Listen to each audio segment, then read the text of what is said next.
রোজ সকালে উঠে একই কাজ, একই খাওয়া দাওয়া, একই সব কিছু একই। এই ঘরগুলোর এই কদিন আগে পরিষ্কার করেছি, আবার যাকে তাই হয়ে গেছে। সব ঘরগুলো পরিষ্কার করে নেবো, আজকে ভালো করে গুছিয়ে নেবো। গুছিয়ে নিয়ে আর তারপর রান্না চাপাবো। কালকে দুটো মাছ আছে, ওই মাছ দিয়ে কচু দিয়ে আলু দিয়ে রান্না করব। আর একটু বরবটি আছে, আলু দিয়ে ভাজা করব। আর কিছু করব না।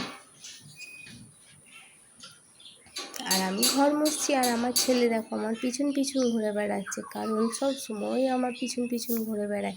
কখনো একটু যে খেলা করব আলাদাভাবে সেইভাবে করে না, সব সময় আমার পিছন পিছন কিছু না কিছু করতেই থাকে। আর এই আলমারির কাঁচগুলোই সবসময় আমার ছেলেটা হাত দিয়ে নোংরা করে ফেলেছে প্রচুর। এগুলো রোজ মুছে দিই, কিন্তু মোছা হলেও আবার দেখছে কেমন সাদা সাদা হয়ে আছে, ওই জন্য একটু ভালো করে আজকে মুছে দিচ্ছি। আলমারি কাঁচটা, আয়নার কাঁচটা সব নোংরা হয়ে গেছে, এগুলো সব পরিষ্কার করে দেবো আজকে রান্না করার আগে। সমস্ত কিছু পরিষ্কার করে নিয়ে রান্না চাপাবো।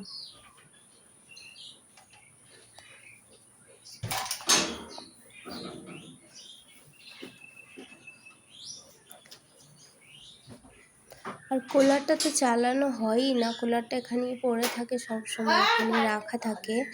আর ও তো প্রচুর পরিমাণে ধুলো পড়েছে, সেগুলোও মুছে দেবো। আর এই কারেন্টের বোর্ডগুলো চারিপাশটায় ধুলোয় ভর্তি হয়ে গেছে, এগুলোও মুছে দেবো একটু পরিষ্কার করে। কারণ যত মোছামুছি পরিষ্কার করে রাখবে ততই ভালো লাগবে, ঘরদোর গুছিয়ে রাখলে ঘরদোর ভালো লাগবে।